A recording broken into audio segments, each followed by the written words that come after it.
Hello friends, welcome to my channel इस्ता success classes. Friends, आज हम पीजीटी एजुकेशन सब्जेक्ट का ये सेकेंड पार्ट करेंगे। मैंने पहले पार्ट में 2021 प्रीवियस पेपर मैं सॉल्व करा रही हूँ, जैसा कि हम सबको पता है। और मैंने पहले पार्ट में 30 क्वेश्चन करा रखा था। अब इस वीडियो में हम 30 क्वेश्चन और करेंगे। ऐसे करके हमारा 125 क्वेश्चन कंप्लीट हो जाएगा।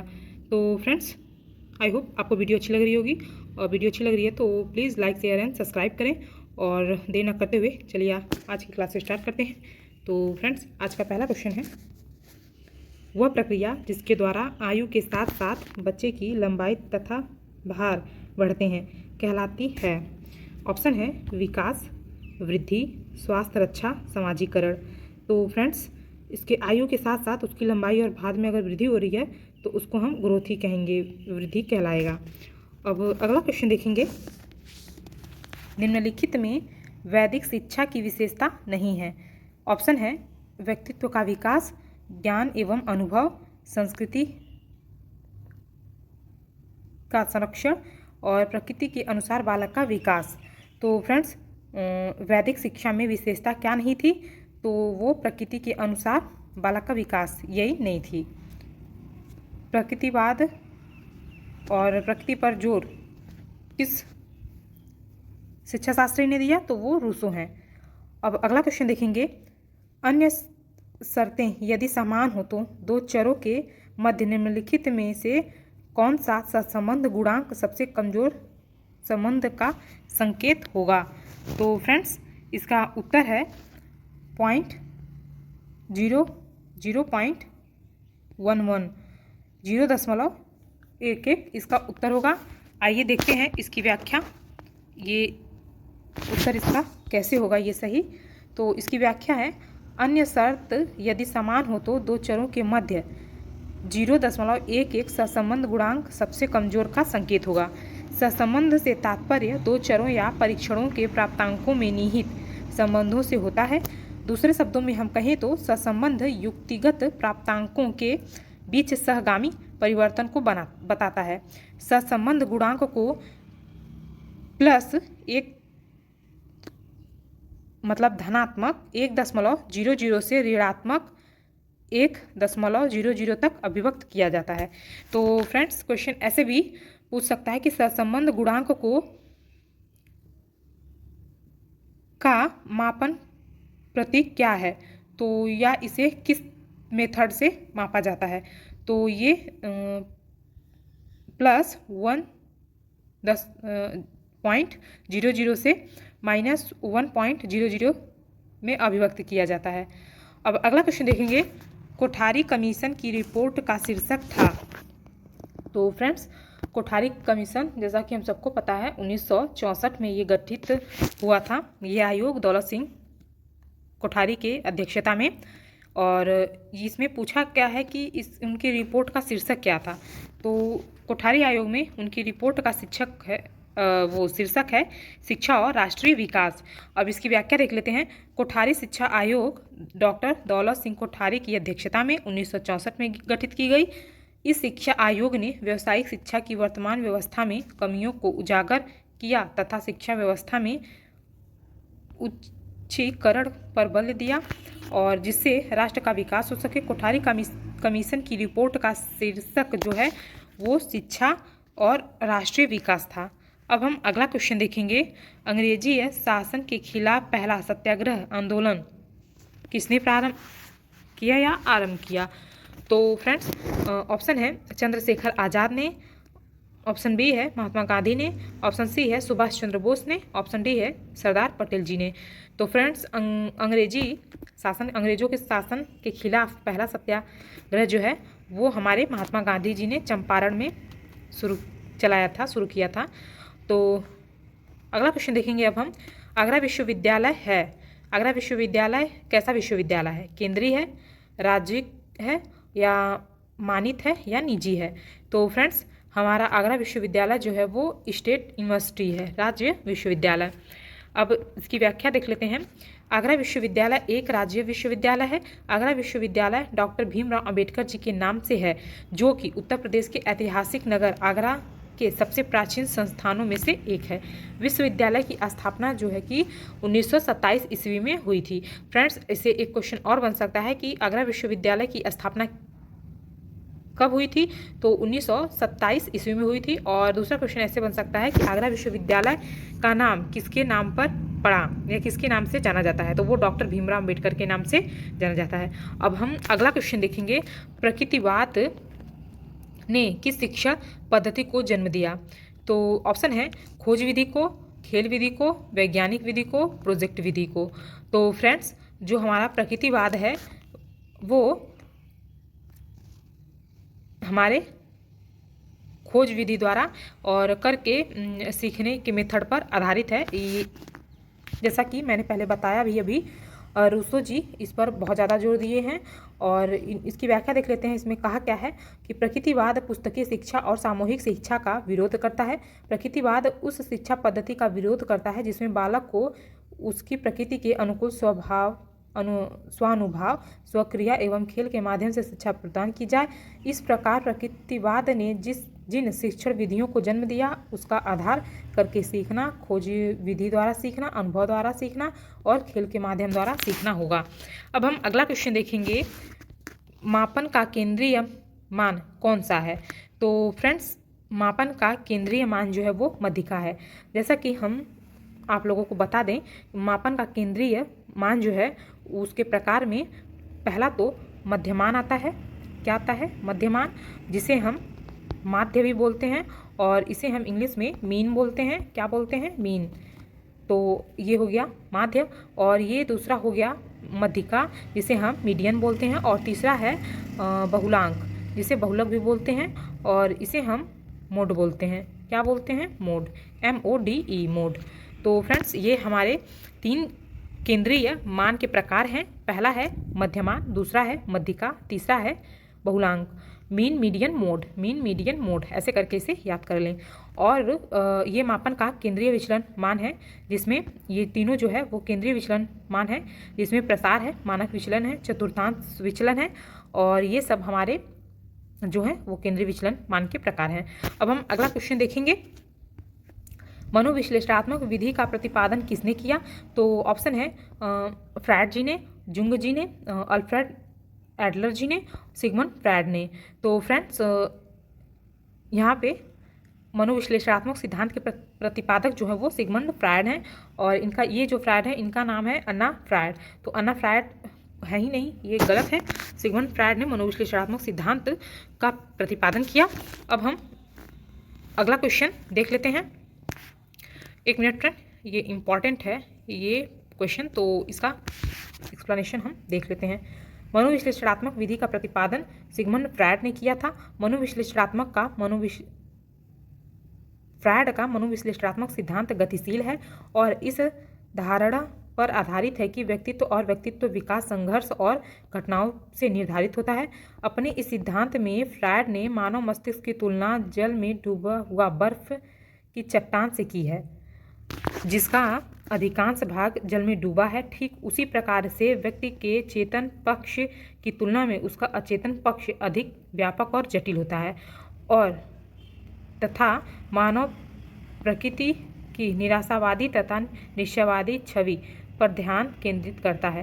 फ्रायड ने मानव मन की संरचना एवं व्यक्तिगत व्यवहार की क्रियाओं के अनुरूप निरूपण हेतु इड, ईगो, सुपर ईगो की अवधारणा प्रस्तुत की। अब इसे कहते किसे हैं ये देख लेते हैं। तो फ्रेंड्स, ईगो मानव मन में इस पक्ष में व्यक्ति के व्यवहार एवं व्यक्तित्व से संबंधित वास्तविक प्रवृत्तियां तथा अनैतिक भावनाओं का संग्रह होता है। इसी के माध्यम से मानव इंद्रियजनित सुखों की खोज करता है। और अहम में क्या होता है कि इड के असामाजिक व नियम विरुद्ध कार्यों को रोकने के लिए अहम अंतःकरण संरक्षण का कार्य करता है। यह व्यक्ति द्वारा किया जाना चाहिए, क्या नहीं किया जाना चाहिए, और अवांछित इच्छाओं का दमन करता है।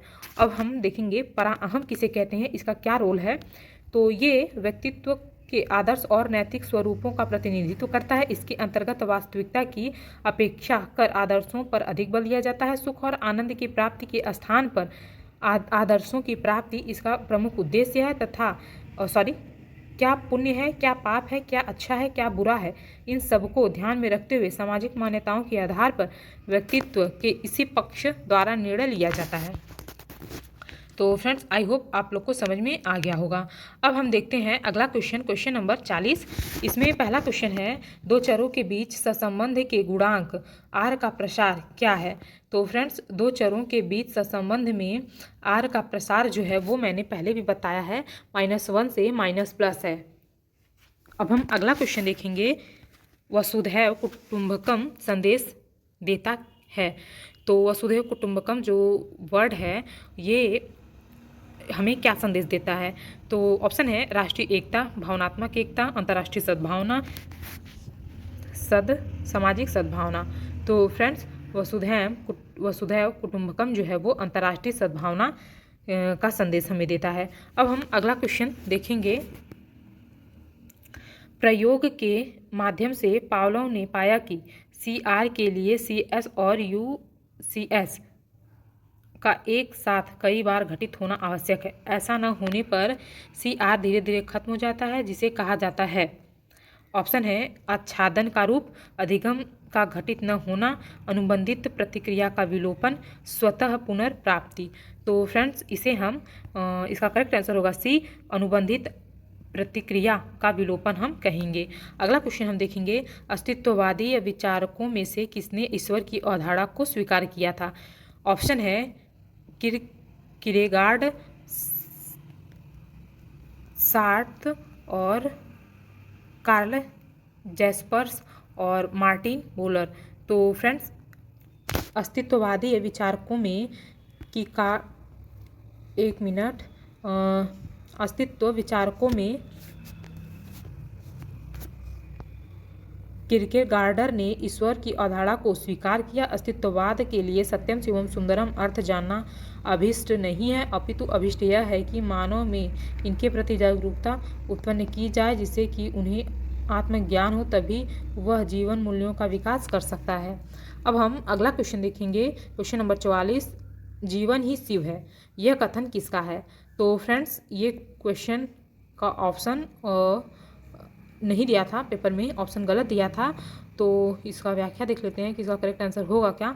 जीवन ही शिव है, यह कथन कुछ लोग आचार्य कल्याण मित्रानंद अवधूत जी को बताते हैं तथा कुछ लोग स्वामी विवेकानंद को बताते हैं। अतः माध्यमिक चयन आयोग बोर्ड ने इसको गलत माना था, इस क्वेश्चन को गलत मान के चला था, मतलब कि इसे माइनस कर दिया था 125 में से। अब हम अगला क्वेश्चन देखेंगे, शिक्षा मानव में अंतर्निहित पूर्णता का प्रकाशन है, किसका कथन है। ऑप्शन है अरबिंदो का है, प्लेटो का है, प्रोफेसर RS पीटर्स का है, स्वामी विवेकानंद का है। तो फ्रेंड्स, इसका करेक्ट आंसर होगा स्वामी विवेकानंद। शिक्षा मानव के अंतर्निहित पूर्णता को बाहर की तरफ प्रकाशित करती है, यही इनका डिफिनेशन है। अब हम अगला क्वेश्चन देखेंगे, क्वेश्चन नंबर 46, मनोवैज्ञानिक परीक्षणों के लिए मानक उनकी निम्नलिखित अवस्था में विकसित किए जाते हैं। ऑप्शन है निर्णय के समय, मानकीकरण के समय, प्रशासन के समय, उपर्युक्त में से कोई नहीं। तो फ्रेंड्स, इसका करेक्ट आंसर होगा मानकीकरण के समय।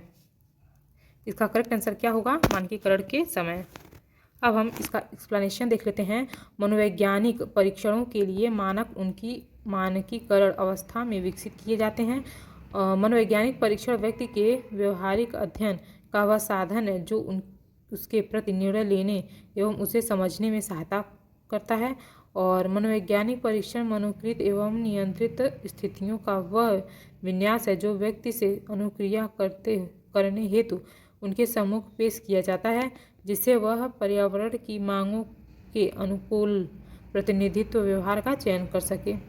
अब हम अगला क्वेश्चन देखेंगे, क्वेश्चन नंबर 47।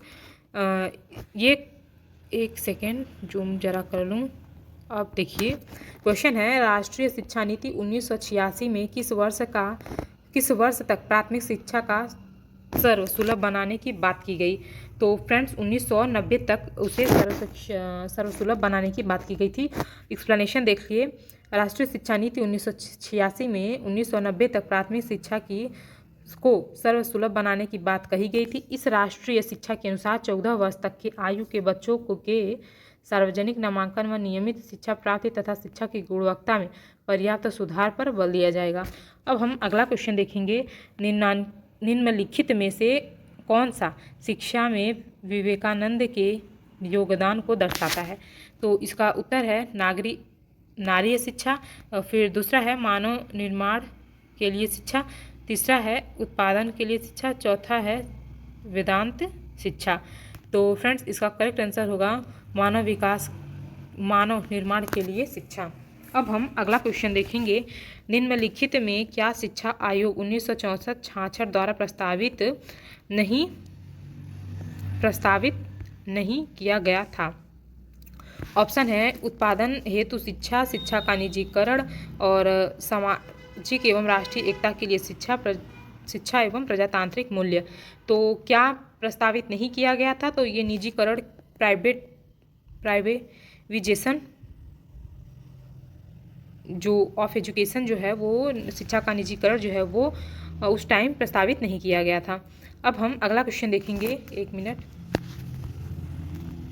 अगला क्वेश्चन है हमारा शैक्षिक लब्धि ई और क्यू एजुकेशन क्वांटिटी जो है को किस सूत्र से ज्ञात किया जाता है? तो फ्रेंड्स इसका करेक्ट आंसर होगा ई क्यू बराबर ई ए बट्टा में सी ए गुणे 100। इसका करेक्ट आंसर होगा।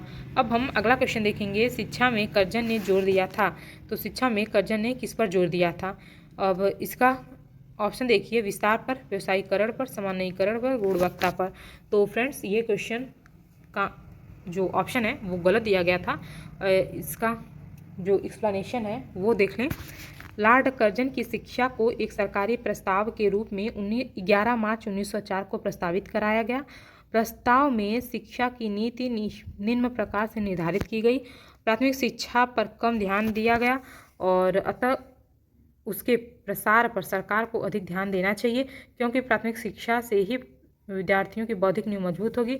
दूसरा है प्राथमिक शिक्षा के अंतर्गत अंग्रेजी विषय का ध्यान नहीं किया जाना चाहिए। तीसरा है प्राथमिक शिक्षा में भारतीय भाषाओं का स्थान प्रमुख होना चाहिए। चौथा है माध्यमिक विद्यालयों के शिक्षण को उत्कृष्ट बनाने के लिए सामान्यता प्रदान करने तथा समानता अनुमान करने के नियमों में सख्ती बरतनी चाहिए।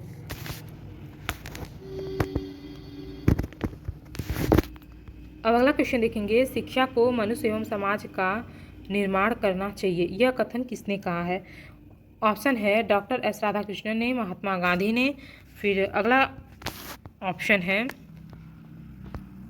स्वामी विवेकानंद ने, रविन्द्रनाथ टैगोर ने। तो फ्रेंड्स इसका करेक्ट आंसर होगा विवेकानंद जी। इन्होंने कहा है शिक्षा को मनुष्य एवं समाज का निर्माण करना चाहिए, यह कथन स्वामी विवेकानंद ने दिया था। अब हम अगला क्वेश्चन देखेंगे। विनय भवन शब्द का प्रयोग, विनय भवन जो है उस शब्द का प्रयोग या शब्द का संबंध किससे है? टैगोर जी से, विवेकानंद जी से, गांधी जी से, जाकिर हुसैन से। तो फ्रेंड्स इसका करेक्ट आंसर होगा टैगोर जी। एक्सप्लेनेशन देखिए। विश्व भारती की स्थापना रविंद्रनाथ टैगोर द्वारा की गई थी। विश्व भारती में अनेक विभाग हैं जिन्हें भवन कहा जाता है और इन भवन में से विनय भवन भी है। विनय भवन एक अध्यापक शिक्षा विभाग है जिसमें बीएड, एमएड और शिक्षा शास्त्र में पीएचडी की व्यवस्था है। अब हम आगे का क्वेश्चन देखेंगे। Question number 54। विकास के मनोसामाजिक सिद्धांत का प्रतिपादन किसने किया? तो फ्रेंड्स ऑप्शन है जीन पियाजे ने, इरिक्सन ने, बंडरा ने, ब्रूनर ने। तो इसका करेक्ट आंसर होगा इरिक्सन ने। इरिक्सन ने ही मनोसामाजिक सिद्धांत का प्रतिपादन किया। अब हम अगला क्वेश्चन देखेंगे। मानकीकृत परीक्षण की दो अत्यधिक आवश्यक जटिल विशिष्टताएं हैं। ऑप्शन है व्यवहारिकता एवं उपयोगिता। ऑप्शन बी है वस्तुनिष्ठता एवं विश्वसनीयता। ऑप्शन सी है विश्वसनीयता एवं वैधता। ऑप्शन डी है विश्वसनीयता एवं उपयोगिता। तो इसका करेक्ट आंसर है विश्वसनीयता एवं वैधता। अब हम आगे का क्वेश्चन देखेंगे। क्वेश्चन नंबर है हमारा 57। राष्ट्रीय योजना समिति का गठन कब हुआ था? ऑप्शन है 1947 में, 1953 में, 1964 में, 1938 में। तो फ्रेंड्स राष्ट्रीय शिक्षा योजना समिति का गठन 1938 में हुआ था। अब हम अगला क्वेश्चन इसका एक्सप्लेनेशन देख लीजिए। राष्ट्रीय शिक्षा योजना का गठन 1938 में हुआ था। इस समिति का गठन सुभाष चंद्र बोस के निर्देश में किया गया था। इस कमेटी के अध्यक्ष पंडित जवाहरलाल नेहरू जी थे। इस समिति की घोषणा कांग्रेस के हरिपुरा अधिवेशन के दौरान हुई थी। अब हम अगला क्वेश्चन देखेंगे। जिस अधिनियम में परिणामों के फलस्वरूप स्वैच्छिक व्यवहार सबल और निर्भर हो जाता है वह है। ऑप्शन है शास्त्रीय अनुबंध, ऑप्शन बी है सक्रिय अनुबंध, ऑप्शन सी है प्रयत्न एवं भूल का सिद्धांत, फिर संकेत अधिगम। तो फ्रेंड्स इसका करेक्ट आंसर होगा सक्रिय अनुक्रिया अनुबंध का सिद्धांत। अब हम अगला क्वेश्चन देखेंगे। साक्षर भारत अभियान कार्यक्रम का आरंभ कब हुआ? ऑप्शन है 15 अगस्त 2002 में, ऑप्शन बी है 8 सितंबर 2009 में, ऑप्शन सी है 8 सितंबर 2011 में, ऑप्शन डी है 26 जनवरी 2006 में। तो फ्रेंड्स इसका करेक्ट आंसर होगा 8 सितंबर 2009 में साक्षर भारत अभियान कार्यक्रम का शुभारंभ किया गया। साक्षर भारत अभियान कार्यक्रम राष्ट्रीय साक्षरता मिशन का नया कार्यक्रम है जिसके अंतर्गत 15 वर्ष तक से अधिक आयु वर्ग के असाक्षरों को आच्छादित किया जाएगा। अब हम अगला क्वेश्चन देखेंगे। सहसंबंध गुणांक की कोटि अंतर विधि का प्रतिपादन किसने किया? ऑप्शन है फर्ग्यूसन, पियर्सन, फिशर और स्पीयरमैन ने। तो फ्रेंड्स इस संबंध जो ये सहसंबंध गुणांक कोटि अंतर विधि का प्रतिपादन जो है वो स्पीयरमैन ने किया है। अब हम 60वां क्वेश्चन देखेंगे जो आज का हमारा लास्ट क्वेश्चन है। इसमें क्या कहा गया है? तो बालक का विकास निम्न में से किसका परिणाम है? मतलब बालक के विकास से क्या होता है? पहला ऑप्शन है पर्यावरण जिसमें वह रहता है, आनुवंशिकता जिसमें जिससे वो संबंधित है, और फिर तीसरा ऑप्शन है उसकी आयु, उपयुक्त सभी। तो फ्रेंड्स उपयुक्त सभी उसका ऑल ऑफ दीज जो है वो करेक्ट आंसर होगा। क्यों होगा ये देख लीजिए। बालक विकास को प्रभावित करने वाले कारक हैं, और पहला है आनुवंशिक तथा वंशानुक्रम जिससे वह संबंधित है, दूसरा है पर्यावरण जिसमें वह रहता है, तीसरा है खेल कूद एवं व्यायाम, और चौथा है बालक की आयु, पांचवा है बुद्धि तथा आर्थिक स्थिति आदि बालक विकास को प्रभावित करते हैं।